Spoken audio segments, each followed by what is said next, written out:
So obviously with what you do, private practice is very important to you. But in this kind of changing optometry world, we're seeing a lot of people shy away from that a little bit. Why do you think private practice is so important to optometry? I mean, I think optometry is built on the shoulders of private practitioners. You look at every advancement in the scope of practice we have here and all the instrumentation in this room that we're now allowed to use and the treatments that we have available to our patients. We owe that to the forefathers in our profession that were private practitioners. So you look at the political action that they undertook back in the day to be able to treat more patients. We now stand on the shoulders of those giants to be able to increase our scope of practice and offer more treatment plans and care to patients around the country. Absolutely. So with private practice, obviously, 20, 30 years ago, everybody that was in school planned to go into private practice, right? If you poll students these days, not necessarily the case. And I think there's a lot of different reasons for that, whether it be cost, whether it be availability. What do you think is, in a student's mind, the biggest roadblock to going into private practice? So I think from a student perspective, one of the biggest concerns that I hear most often is just they don't understand what's possible. So many of them have dreams of owning their own practice at some point. They would love to cold start their own practice, and they just don't think that it's achievable. What we're here to tell them and help them realize is it's more achievable now than it's ever been before. There's outstanding financing programs available that cover 100% finance projects from the beginning. They're optometry specific. They have graduated repayment terms that follow the trajectory of a young practice. So in the beginning, you may only be paying nothing to a few $100s a month, and you're not ramping up to full loan payments until you get to a point that the practice is able to sustain that. So from a cold start perspective, I think that's the most important thing for them to understand is it's achievable. In terms of being employed in private practice, I think it's important for them to understand that's the step to the future of their career. So the seeds they plant early, getting into practice, finding mentors, and working with people that can help shepherd them through are the ones that are going to put them in the end place that they want to be, as opposed to going into corporate optometry, for example, simply being an employee, and regardless of how many years they've been there, once they leave, they're no further along than they were when they started. Yeah, absolutely. And what benefit does it bring to our patients for us to continue the private practice modality and not maybe switch over to a more corporate-driven scenario? Well, I think the one benefit of private practice that will never disappear is the benefit we have in the patient-oriented focus we have in areas all around the country, whether it's a small town, farm town, suburban area, big city. Most corporate practices in private equity are focusing on very large demographics where they can sell large amounts of retail product. Private practice is in a unique niche where we have the ability to become pillars in our community. Everyone knows us, and we're able to take care of those people where corporate and retail chains don't really want to go into because the profitability just isn't there. You hear a lot of people talk about private equity firms and buyouts and things like that these days, and that in a way that's causing private practice to go by the wayside. Do you believe that's true, and do you think that private equity can partner with private practice in a way to make that survive instead of actually die? So, the influx of private equity has created a very unique scenario within the practice landscape. And I think what we're finding is, in many cases, we don't believe that the model is really all that sustainable. So in most cases, the doctors that are selling to private equity, they're staying in play as an employee. One aspect of all of this is that they're going from an owner to an employee overnight. Obviously, they're getting paid for that. But on the flip side, they're typically sticking around for a period of 3 years to 5 years. Immediately, the practice landscape shifts over to a hyper focus on cost of goods, getting the cost down, being able to increase the margins overall. And what we're seeing is over a period of 2 years, 3 years, and beyond, once that owner doctor leaves, you no longer have anyone there with an owner's mentality, and now you're looking for employees. And as someone who helps a lot of the students and new grads with their contracts, they go into these private equity scenarios and they chase higher salaries in many cases, so it's appealing to them. Many of them aren't even lasting the length of their first year term because they've sort of been sold on, you're coming into a private practice, even though it's private equity purchased, and they say, it feels very corporate, it feels like what I was trying to avoid in the first place. So we don't think the model is ultimately that sustainable, and so I think for those that are kind of willing to ride it out, we've always had disruptions within our industry. Those that are willing to stick and stay true to the mission of private practice, we think are going to be the last ones standing. Yeah, we had recently had a group of practices in our town bought out by a private equity firm, and kind of the same thing. They had a 3-year contract when it first started, was told nothing would change. By the end of that 3 years, they were counting the days until they could get out and go do something else. And yeah, everything shifted for them, for the staff, for the patients, all of it. Exactly what you said, it was more of a corporate feel for them. So as an associate going into a practice that maybe, at this point is private, but you're a little bit not sure what's going to happen in that practice, where should their focus be? Should they be concerned? Should they have those conversations with the owning doctor when they get in? How should that be navigated as a newer graduate, knowing that that's probably something at least on their owning doctor's radar? No, I think that's an important point. I think it should be a very open conversation, and we see this a lot in the contracts that Eric reviews. And it's been a great benefit to us because a lot of these employees, associates, are unfortunately signing contracts that they really didn't know exactly what they were signing and what they were getting themselves into. And they need to be very careful when they're going ahead and doing that, because there needs to be an exit strategy there in case they decide they do want to leave. But it's also a great opportunity now for associates to go ahead and put on golden handcuffs on the owner, where you actually let the owner know that you're interested in actually coming in to purchase this practice and writing that into the contract in order to make sure that private practice survives and that owner can leave a legacy in their town. So it can be a good thing and a bad thing, two ways. The other thing that we're seeing in these contracts very frequently that I think associates and new grads need to be aware of is excessive non-compete clauses and covenants not to compete. And what's happening essentially is, whether or not they're enforceable is debatable, but I think they're being intimidated by the sheer size of these companies. And if they were to leave the practice, the last thing they want to do is go through litigation when they're trying to cold start or they're trying to be employed elsewhere. And what we're finding is many of them are structured as such that they're not only locking you out a radius around your primary location, but they're also locking you out a radius around locations that you fill in for. And many of them are days defined. So some of them will say any practice that you've worked at for over 90 days or 120 days within a calendar year is added to the non-compete. Well, that could simply be covering a maternity leave at one of their practices, and now you've drawn yourself another 3 to 5 mile radius. And in Chicago anyways, if you were to draw the map out, basically you go work for one of these companies, you're out of Chicago for 2 years, all of Chicago. And again, probably not enforceable ultimately, but what new grad has the leverage that they need to fight that battle in the first place? Yeah, I've seen it happen firsthand. Very good friend of mine, same company that I was just speaking about. 3-year contract ended, had a 1-year non-compete, at least it wasn't 2, but it was 25 miles of 25, which is quite a large radius of any practice owned by that company. And in Alabama, that basically meant that he has a 2-hour drive to work now for the next year because he couldn't do anything else. So, and they were acquiring more, so what it looked like 3 years ago for that non-compete was not the same as when his actually ended. So definitely things to consider.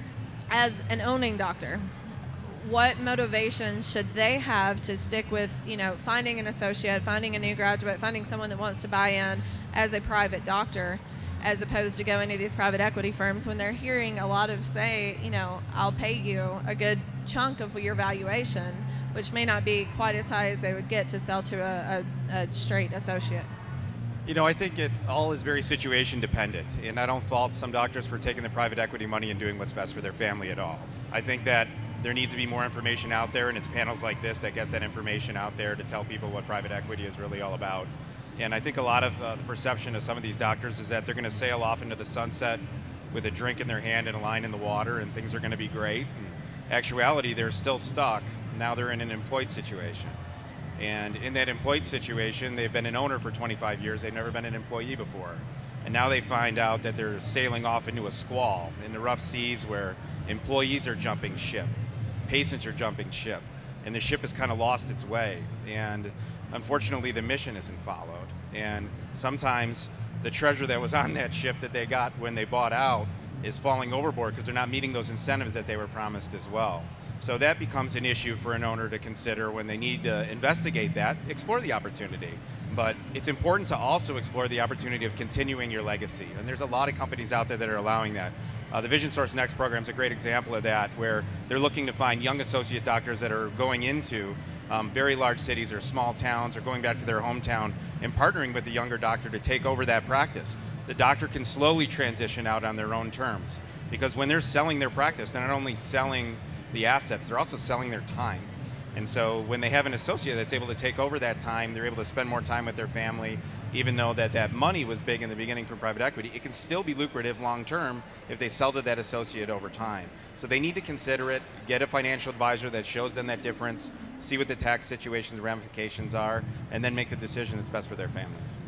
I think a lot of it too is timeline dependent. To Bob's point, there's not many people, I think, that envision their career and think of the last 2 to 3 years of their career as being the least controllable years of their entire career.